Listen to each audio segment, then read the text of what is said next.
to true-to-life characters. His portrayal of Father Jacinto Zamora in the historical masterpiece Gomburza has elevated him to Movie Supporting Actor of the Year. It is truly our pleasure. Congratulations, Mr. Enchong D. Presenting the trophy for the Guillermo Foundation is James Mendoza.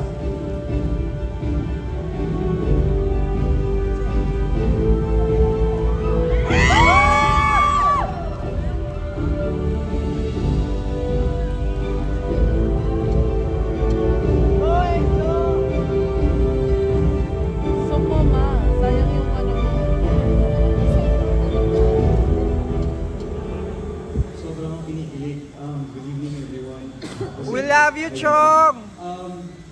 Palang pala. For a while, it's always been a question for me. Saan ba ako papunta?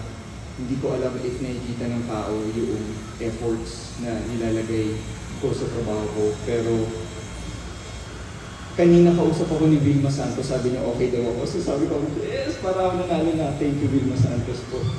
Tapos, there are so many people that I want to say thank you. The team of Gomburza, Direk Pepe, thank you very much for being such a collaborative director. My best actor, Cedric Juan, you're an inspiration. Dante Rivero, oh my gosh, you're like a gift to Philippine entertainment industry. Thank you very much for sharing your talent to us. Sa lahat ng bumuo ng team ng Gomburza, from our lightsman, cinematographer, utility man, lahat ng tao na hindi natin nakikita sa likod ng camera, gusto ko magpasalamat sa inyo dahil parte kayo nitong award na hinahawakan ko. Kaya maraming salamat sa inyo. Gomburza is something very close to my heart. And I want to dedicate this award to all the Filipinos that hasn't gotten their justice in our country.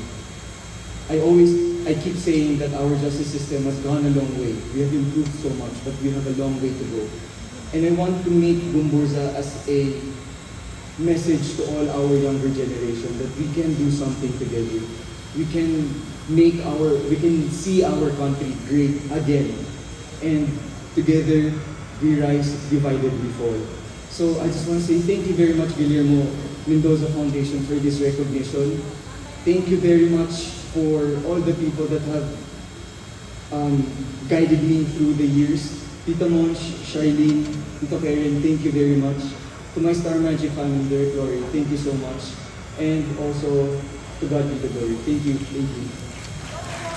Our next awardee is known for her out-of-the-box roles. So she chooses interesting and yet demanding roles to further challenge her acting capabilities. Ladies and gentlemen, MMFF A&Tree Firefly has proven her extraordinary talent once again. So we say, congratulations, Movie Supporting Actress of the Year, Alessandra De Rossi.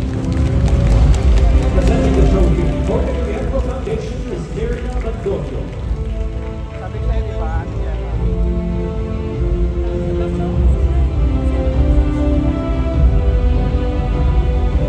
Sino ba yung actor? Piolo at saka Piolo ata.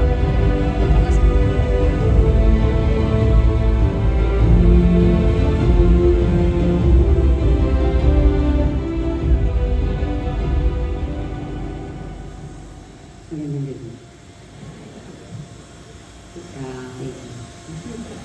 Mahihain talaga kapag yung more speech. So, thank you sa Guillermo Mendoza. Ito ang Guillermo isa sa mga pinaka-unang mga natanggap ng awards nung nag-start ako na 40 years ago. Charot. Ngayon na ako ulit nakakuha na. I think it's my first acting award sa Guillermo. Yun. So, thank you for this pop. Yeah. Akala ko may sabihin ko. Sige po. Yun lang. Sabi ni Empoy kanina sa akin doon, Alex, ang dami na ng awards. Pwede ba pag sumobra, lagay mo lang sa bahay? Sabi ko, okay lang ba, actress? Yan din mabibenta to. So, yun lang. Thank you ulit. Thank you, GMA. Ang kwento ng Firefly ay tungkol sa isang anak at ang isang ina na nagkawalay at kwento siya ng pagmamahal ng isang ina. At para matanggap ito ng Mother's Day, baka may meaning nga talaga. Kailangan ko na mag-anak. Charot. Okay, thank you.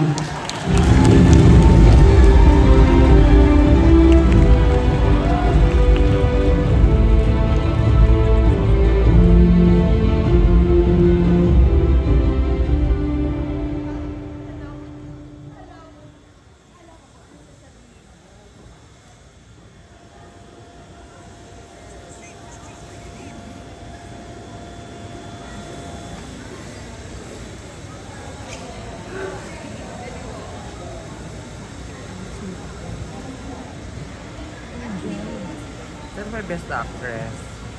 Sino ba siya? Baka si Vilma Santos. Si Juan? Maria? Marian.